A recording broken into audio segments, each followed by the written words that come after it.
ये 2 नहीं है 6 है, ठीक है। कहे कि टोटल 7 को जारी हुआ ना, साइंस आर्ट्स सब मिला करके।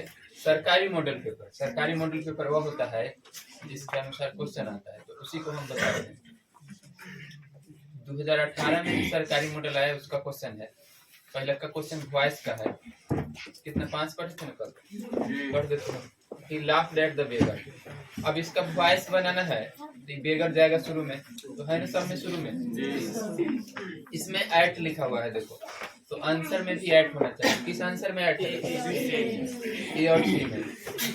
अब इसमें हम लोग बिंग लगाते हैं तब जब आईएनजी होता है। अब बताओ क्वेश्चन में आईएनजी है तो आंसर में भी ये नहीं होगा, बिंग नहीं होगा। तो अब बच गया कौन? इसलिए इसके बाद लिखा है डू दिस वर्क। शुरू में भर वाला होता है तो हम क्या लगाते हैं? लेट लगाते हैं। तो लेट 3 गो में लगा हुआ है, ठीक। अब जब भी V1 होता है तो हम क्या लिखते हैं? बी लिख के V3। यही सब बात तुमको समझना होगा कि क्वेश्चन में वर्ब का पहला रूप आए तो आंसर में हम क्या लिखते हैं? बी लिख के वर्ब 3। हाँ तो लेट हो गया। उसके बाद दिस वर्क लास्ट में है, शुरू में आएगा, और उसके बाद बी लिख के ना लिखना है। बी किस में लिखा हुआ है? बी में। हाँ, दिस वर्क बी डन, तो बी नंबर सही होगा। फिर देखो लिखा है our task had been completed. Question में हैड बीन है, क्या नियम होता है कि हैड रहता है तब ना हम हैड बीन कर देते हैं। इसका मतलब इसके एक्टिव में क्या रहा होगा? तभी तो हैड बीन किया है। अब परीक्षा में कोई क्वेश्चन आया जिसमें हैड हो, पैसिव में बनाना हो तो हैड बीन कर देंगे। हैड बीन हो एक्टिव में बनाना हो तो हैड किस में है? डी में। D number.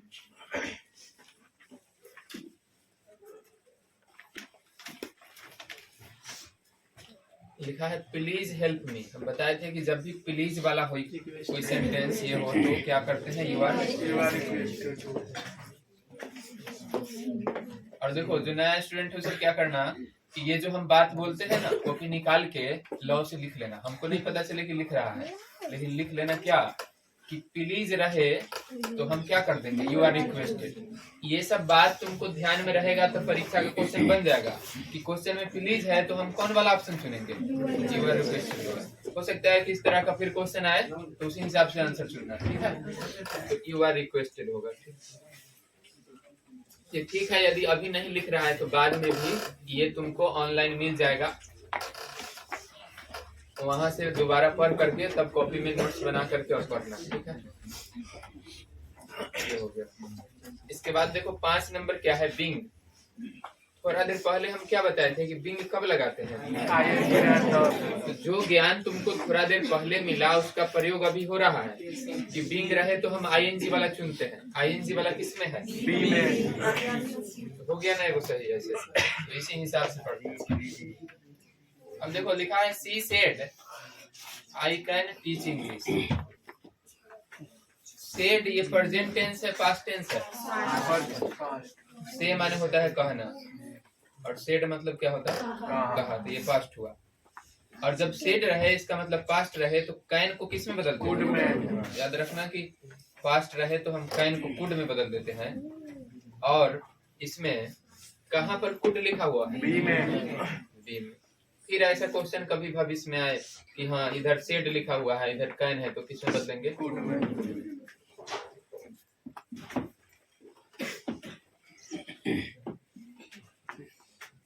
सेवन नंबर है he said time and tide waits for none. लिखा है समय और टाइड मतलब क्या होता है? यहाँ पर जो समुद्र में ज्वार भाटा उठता है उसको टाइड बोलते हैं। किसी सरफ का नाम है ना टाइड। हाँ, कि उसको पानी में रखेंगे ना तो उसी तरह उठेगा, उसमें से जो गंदगी है उड़ जाएगा, इसलिए उसका नाम ऐसा रखा गया। तो ये तो सच बात है, और जो बात हमेशा के लिए सच हो कि समय किसी का इंतजार नहीं ना करता, ये समुद्र में उठने वाला ज्वार भाटा भी किसी का इंतजार नहीं करता कि अच्छे आदमी आए हैं इस समय नहीं उठते हैं, तनका रुक जाते हैं, ऐसा नहीं ना होता। कोई भी आदमी वो अपने टाइम से ये करता। तो ये जो बात है कि समय किसी का इंतजार नहीं करता, ये हमेशा सच होने वाला बात है। ऐसी बात को हम लोग क्या बोलते हैं? यूनिवर्सल। और एक नियम है कि जब भी नाइरेशन आए, ऐसा वाला जो होता है ना, उसको क्या बोलते हैं? तो यूनिवर्सल ट्रूथ आए तो हम दैट लिख के सीधे उसको सटा देते हैं। तो इसमें दैट लिखेंगे, ही सेड के बाद दैट तीनों में है ना, और उसके बाद इसको जस का तस उतार देंगे। पहले का तो गलती हो गया, दैट नहीं है। अब दैट के बाद सीधे ये वाला उतारा हुआ किसमें है? इसमें तो वेटेड है, जबकि इसमें वेट्स है, इसमें भी वेट है, और इसमें क्या था? वेट्स। ये डी में है ना, तो ये वाला। जब भी कोई ऐसा बात आए जो हमेशा सही हो, तो दैट लिख के हम इसको जस का तस उतार देते हैं। तो ये वाला हुआ ना सही।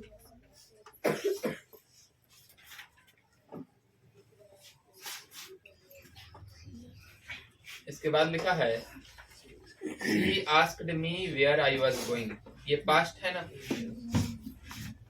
हम बताए होंगे कि जब पास्ट हो वह कौन होता है जो वाज में बदल जाता है?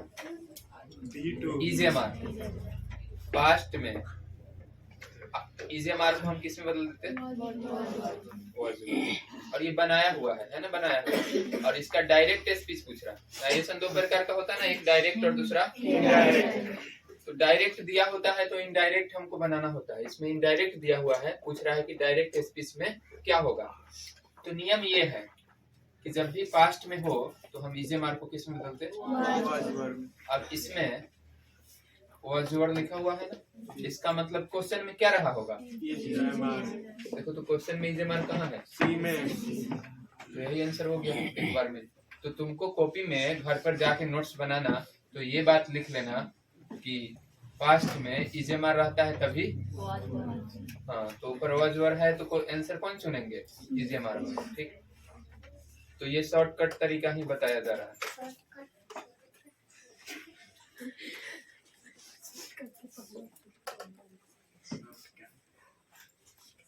उसके बाद देखो, she said to me you must work hard.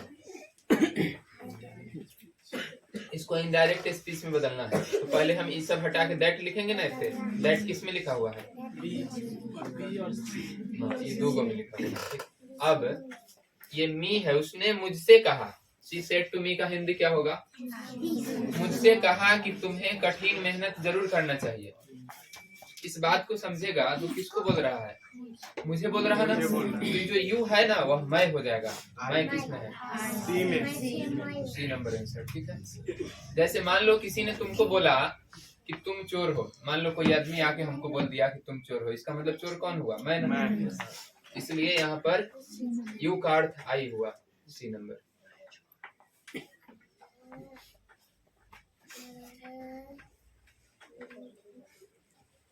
10 number लिखा है He said birds of the same feather flock together। इसका मतलब हुआ एक झुंड के पक्षी, मतलब एक तरह के जो पक्षी होते हैं वो हमेशा एक साथ अपना क्रियाकलाप करते हैं। तो ये हमेशा सच बात है। जैसे एक तरह गुण वाला जो लड़का सब होगा, ताश खेले वाला सब एक जोड़े रहेगा ना, ताश खेले वाला के जोड़े, क्रिकेट खेले वाला क्रिकेट खेले वाला के जोड़े रहेगा। कहीं ना कहीं से दोस्ती हो जाता है ना उसको। इंस्टाग्राम चलावे वाला से दोस्ती हो जाएगा, ऑनलाइन हो लेकिन हो जाता है। वही बात इसमें लिखा हुआ है कि एक तरह का पक्षी हमेशा एक साथ ही होता है। तो ये भी कौन बात हुआ? ये बात नहीं।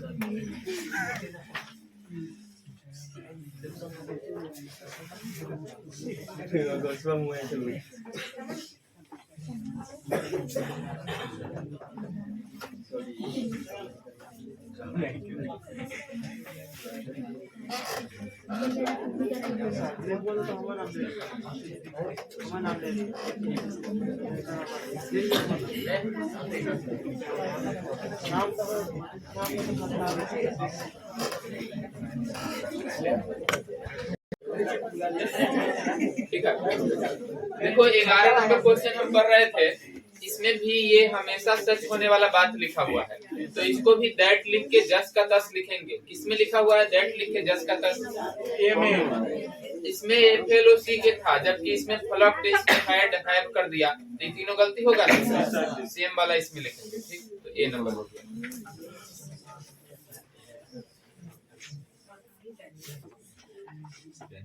अब देखो 11 नंबर में लिखा है sir dash you help me filling in the form, क्या आप मुझे फॉर्म भरने में मदद कर दोगे, ये लिखा हुआ है।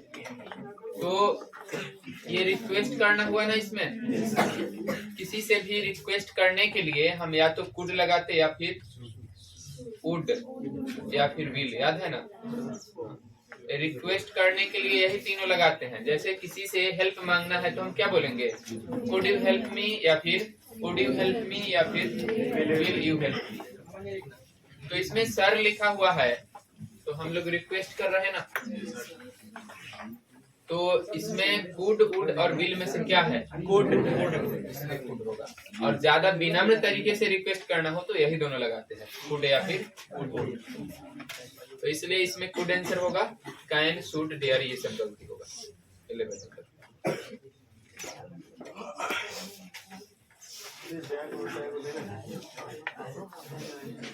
11 नंबर 8-10 गो।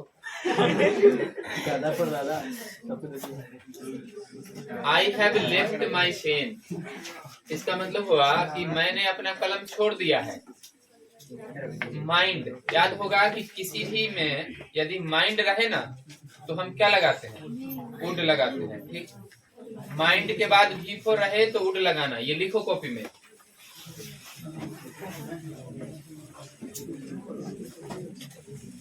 कोई भी इस तरह आ जाए माइंड वाला उसके बाद V4 तो हम उसमें वुड लगाते हैं। और परीक्षा में इस तरह का क्वेश्चन डायरेक्ट आता है, लिखा हुआ रहेगा, सुना हुआ समझा हुआ ठीक से तो बन जाएगा। क्या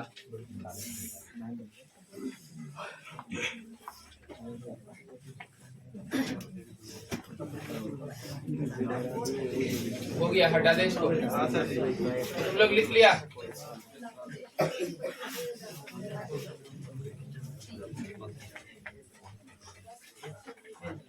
ये देखो 13 नंबर लिखा है लास्ट नाइट।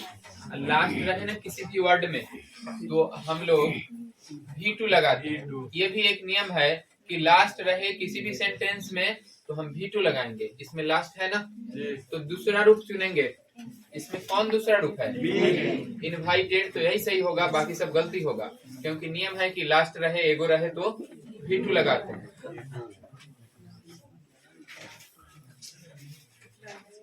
ये सब तो डायरेक्ट क्वेश्चन है ना, कितना भी कमजोर स्टूडेंट रहे इस सबको बना सकता है। 14 नंबर देखो, लिखा he talks as if he my boss. लिखा है वह ऐसे बात करता है मानो मेरा बॉस हो। तो ये तो इफ वाला है ना, तो इफ वाला चाहे एज इफ वाला में क्या लगाते हैं, वर्ड लगाते हैं ना, WERE। तो इसमें क्या होगा,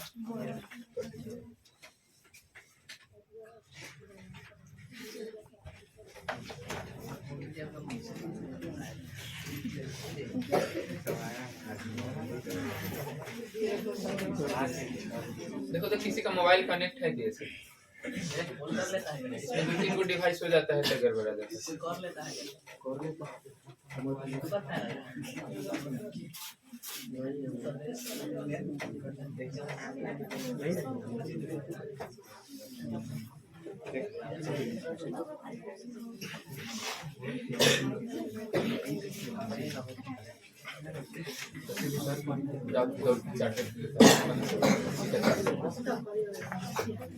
देखो तो 11 को पढ़ने में 3 बार कट गया। तो 14 नंबर पढ़ रहे थे हम लोग, देखना यहाँ पे। हाँ, एज इफ रहे ना तो हम क्या लिखते हैं, वर लिखते हैं। इफ रहे या एज इफ, तो तुमको ये बात रट लेना चाहिए, ये रटने वाला बात नहीं है, समझ लेना चाहिए कि इफ या एज इफ रहे तो वर लगाते हैं। तो इसमें लिखा हुआ है एज इफ, तो हम कौन वाला ऑप्शन चुनेंगे, डी नंबर। इसमें देखो लिखा है इफ यू केम, इफ के साथ यदि पास्ट हो इधर तो हम वुड लगाते हैं। ये भी एक बात लिख लो, इफ प्लस पास्ट तो हम वुड लगाते हैं। तो इसमें 15 नंबर में कौन आंसर होगा? बी नंबर, वुड होगा।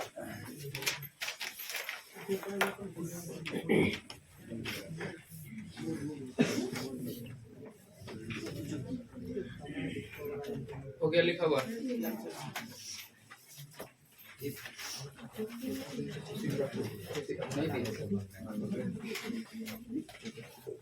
हो गया ना, लिख लिया ये? तो 14-15 तुमको समझ आया? इसी हिसाब का क्वेश्चन आएगा तो बन जाएगा ना। इफ कहीं रहे तो वर्ड लगाना, इफ के साथ आगे कोई सेंटेंस हो, पास्ट हो तो वुड लगाना। आगे देखो,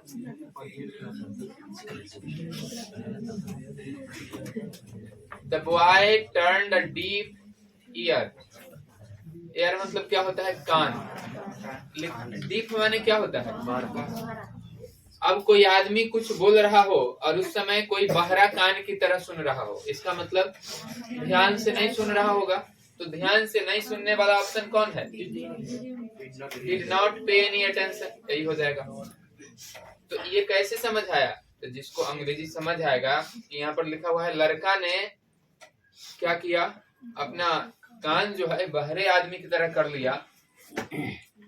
to the pleadings of all his well wishers, उसके जो शुभ चिंतक थे, वे जो कुछ बोल रहे थे उसके प्रति उन्होंने ध्यान नहीं दिया। ध्यान नहीं देना का क्या होता है? अगर ध्यान देने का बात होता तो हम पे अटेंशन लिखते, ध्यान नहीं देने का बात है तो डिड नॉट पे एनी अटेंशन, इसलिए डी नंबर होगा। लिसन केयरफुली तो गलती होगा ना? क्यों? क्योंकि इसमें डीप का बात है, डीप माने बहरा होता है, बहरा आदमी ध्यान से थोड़े सुनेगा, इसलिए ये गलती। दूसरा है was deadly opposed, ये विरोध करने जैसा बात इसमें कुछ नहीं ना है। ये तो बहरा आदमी जब सुन ही नहीं रहा तो क्या विरोध करेगा? तो दूसरा भी गलती। तीसरा क्या था? हाँ, इनडिफरेंस, इसका मतलब कोई अंतर नहीं हो, तो ऐसा भी कोई बात नहीं था। तो ये तीनों गलती हो गया, ये डी नंबर से। 17 नंबर देखना।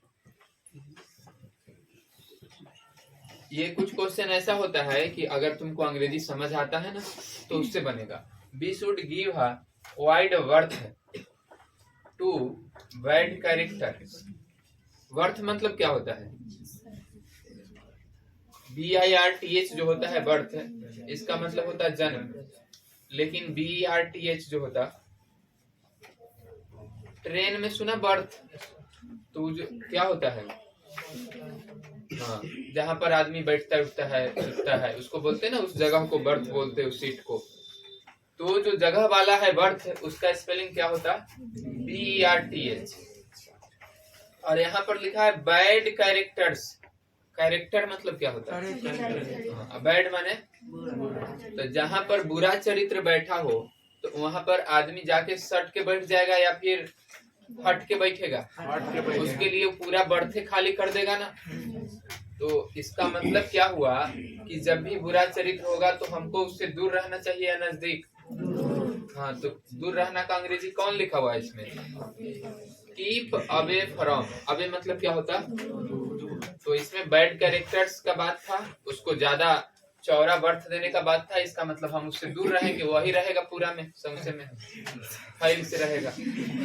इसीलिए क्या होगा? Keep away from. जैसे किसी सीट पर 4 आदमी हो और उसमें एक बुरा आदमी हो, तो और सब हट जाएगा तो जो बचेगा वो फाइल से बैठेगा ना, वही बात है।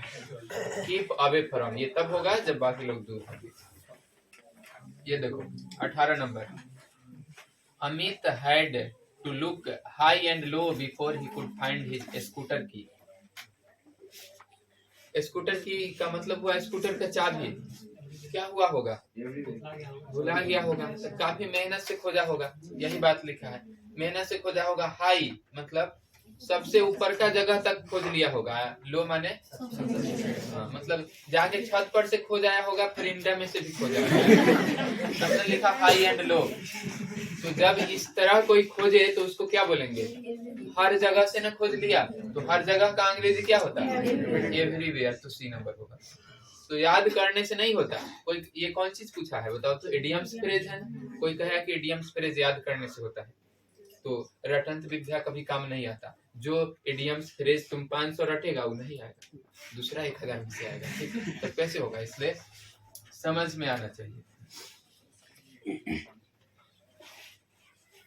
लिखा है वी शुड गार्ड, गार्ड मतलब रक्षा करना, अगेंस्ट मतलब हमें खुद की रक्षा करना चाहिए। किसके खिलाफ मतलब किसके विरुद्ध? आवर ग्रीन आइड फ्रेंड्स मतलब उन दोस्तों से हमें खुद की रक्षा करना चाहिए जिसकी आंखें कैसी है? हरी आंखों वाली। अब हरी आंखों वाली है, इसका मतलब ये अच्छा बात होगा या खराब बात होगा? खराब। खुद को रक्षा करने का बात है तो खराब बात होगा। तो इसमें तो रिच का बात नहीं है, हैंडसम का बात भी नहीं है। ग्रीन आइड वाला हैंडसम नहीं होता, ब्लू आइज वाला चाहे ब्लैक आइज वाला, इंथुजियास्टिक ये भी नहीं होगा। तो क्या होगा? हैंडसम तो तब होता जब ब्लू आइज होता या फिर ब्लैक आइज, तब ना ये लगा लेता। कौन सी सब नहीं, में क्या होता है? सुंदर लगने के लिए नहीं लगा लेता उसको। पंडित जी लगाता है। हाँ। आईलाइनर। तो इसमें तो हरा वाला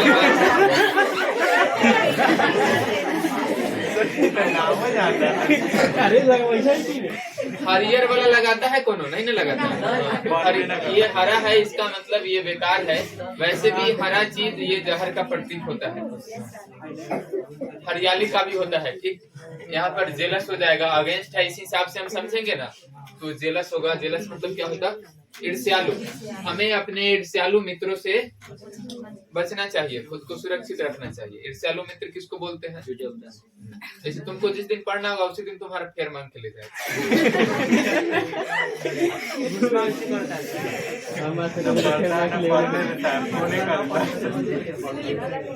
अब देखो लिखा है स्नेहा फॉट, फॉट मतलब लड़ी, स्नेहा लड़ाई लड़ी।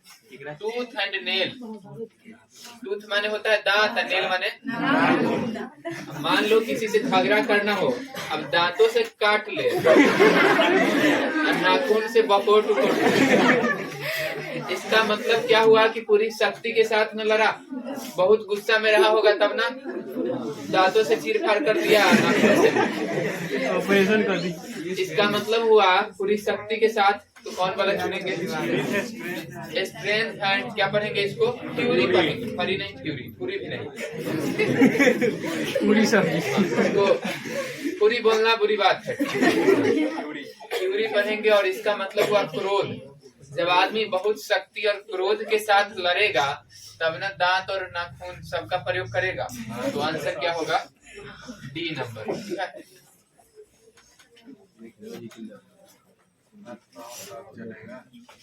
किस नंबर देखो, लिखा है very few people are as honest as Rashid.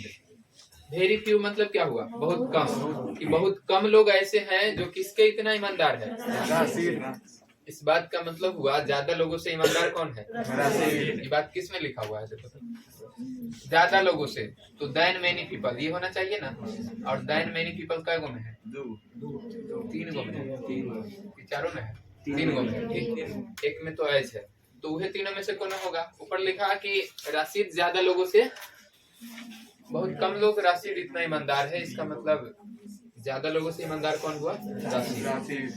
अब किसी से ईमानदार होना तो उसमें कौन डिग्री लगता है? कंपेरेटिव। तो कंपेरेटिव में हम क्या लगाते हैं? या तो मोर लगाते हैं या फिर ईआर लगाते हैं। जैसे कोई किसी से तेज है, किसी से मोटा है, किसी से लंबा है, तो उसमें या तो एमओआरई लगना चाहिए चाहे ईआर। एमओआरई या ईआर दोनों में है ना, ए और बी में। ए और बी में से कोई होगा। अब बताओ ऑनेस्ट में क्या लगता है? ऑनेस्ट का दूसरा रूप क्या होता? ऑनेस्टर होता या मोर ऑनेस्ट होता? बड़ा वर्ड है ये, और एक बार में तुरंत नहीं पढ़ा जाता, इसलिए हम लोग मोर ऑनेस्ट लगाएंगे। Rashid is more honest than many people. ऊपर जो बात लिखा था उसी बात को समझा दिया कि राशिद ज्यादा ईमानदार है कई लोगों से, इसीलिए ऊपर लिखा हुआ था बहुत कम लोग किसके इतना ईमानदार है। फिर देखो लिखा है the sun is too hot. बताए थे कि हॉट मतलब होता है गर्म, वेरी हॉट मतलब बहुत गर्म, और टू हॉट मतलब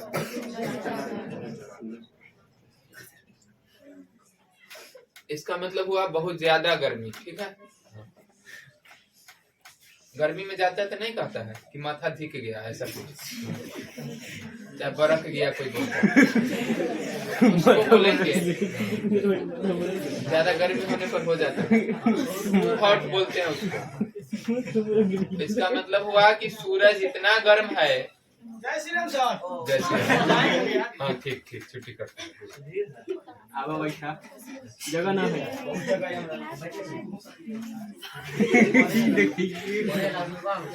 हाँ इसका ग्रामर हम खत्म करते हैं। तो इसका मतलब हुआ कि सूरज इतना गर्म है, गो आउट मतलब क्या होता है, बाहर जाना। इस बात को हम समझेंगे तो क्या होगा कि सूरज इतना गर्म है कि हम लोग बाहर नहीं जा सकते या कोई बाहर नहीं जा सकता। तो ये बात किस में लिखा हुआ है, ए और डी। हम लोग बाहर नहीं जा सकते, ए और डी में लिखा है we can not go out. लेकिन बताए होंगे कि जब टू रहता है ना तो सो और कैन नॉट लगाते हैं, ये बात है ना। तो इस बात को भी तुमको ध्यान में रखना है कि टू रहे, ये सब बात एकदम लिख लेना है। जिसको भी नहीं पता हो, एकदम पता हो तो लिखने की जरूरत नहीं है, नहीं पता हो तो ये बात लिख लो कि टू रहे तो हम क्या लगाएंगे, सो कैन नॉट। तो ऊपर टू था, सो कैन नॉट किस में लिखा हुआ है, वही ये नंबर आंसर हो गया। दीनानाथ तुम नहीं लिख रहा है, लिख लिया।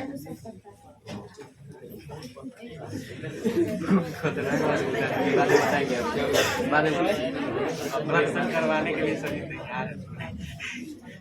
देखिए लिख लिया था मैं कहा लिख लिया तो करके देख लेते। लिख के पैगो करिए, बहुत डेंजर लिखा है।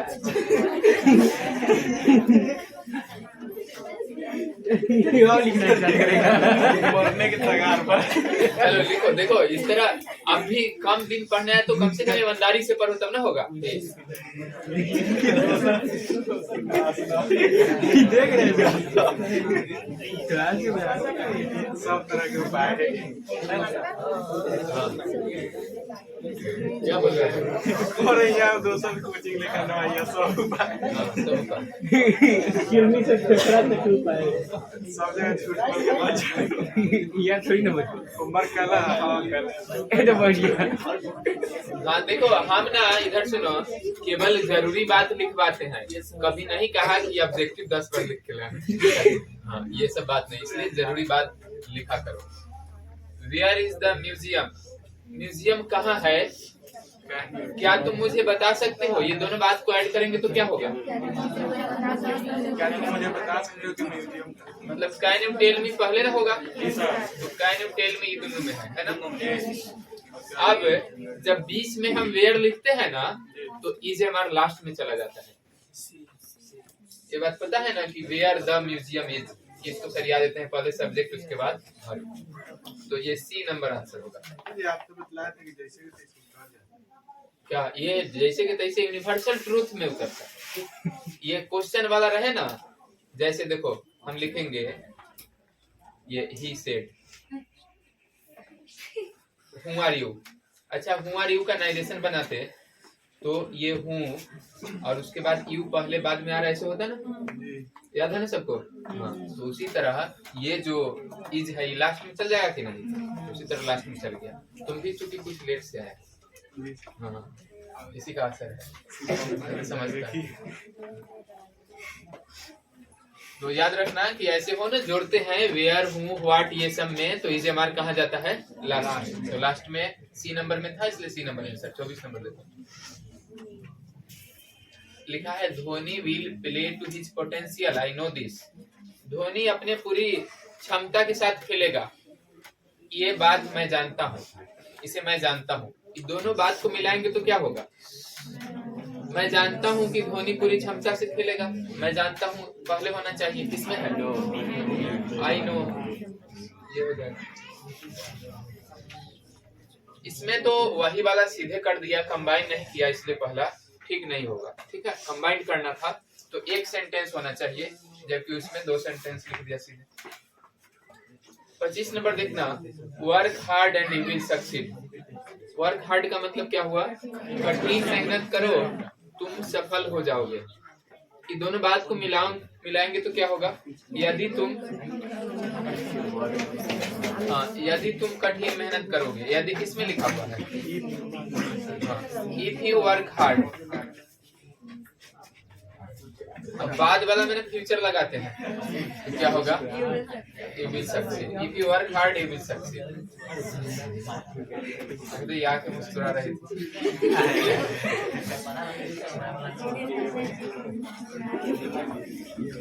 मेरे दादाजी का नाम नागे बाबू। क्या अंग्रेजी होगा? My grandfathers name. ऐसे ना होता पिताजी का नाम फादर्स, ये वाला एपिस्ट्रोफी एस लगाते हैं। ऑफ तो निर्जीव चीज वाला में लगाते हैं, तो द नेम ऑफ ये वाला नहीं, ये वाला सही होगा। ठीक है, माय ग्रैंडफादर्स नेम इज लिखा है वे मेरे दिल की बात समझते हैं।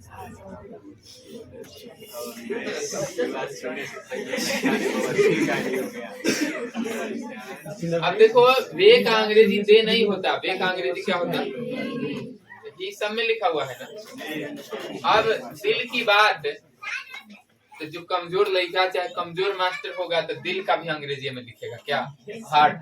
तो सब में हार्ट लिखा हुआ है ना, जबकि तीनों में से आंसर नहीं होगा, ये वाला होगा। He understands my feelings. अब कहेगा कि बात का अंग्रेजी लगाते हैं टॉक, नहीं व्हाट्सएप चलाते हैं तो चैट। हाँ, तो यही दोनों ने ज्यादा लगा सकता है। हाँ, हो सकता है कि कमजोर मास्टर ये कम पढ़े ये भी बता दे कि टॉक ऑफ माई हार्ट, तो मेरे दिल की बात हो गया, जबकि इसका सही अंग्रेजी क्या होगा? He understands my feelings. Feelings मतलब होता है दिल की बात। मुझे चक्कर आ रहे हैं, ये दिल की बात सुन करके तुमको इसको चक्कर आ रहे हैं। अब चक्कर लगाना का होता है ना सर्कल, तो बोलेगा my head is circling, my head is moving round and round. दिल घूमता है, नचने लगता है, नहीं ना, तो ये दोनों गलती हो गया। I feel circle in my head. Circle तो गणित में होता है, हेड में सर्कल फील कर रहा है, ये भी गलती होगा। क्या होगा? हाँ लीजिए, ये होगा चक्कर आना का। इसके आगे 29 नंबर से जो है कौन पार्ट है? लिटरेचर पार्ट है। ठीक, तो इसको कल पढ़ते हैं प्लीज। ठीक है, जय श्री राम। पर क्या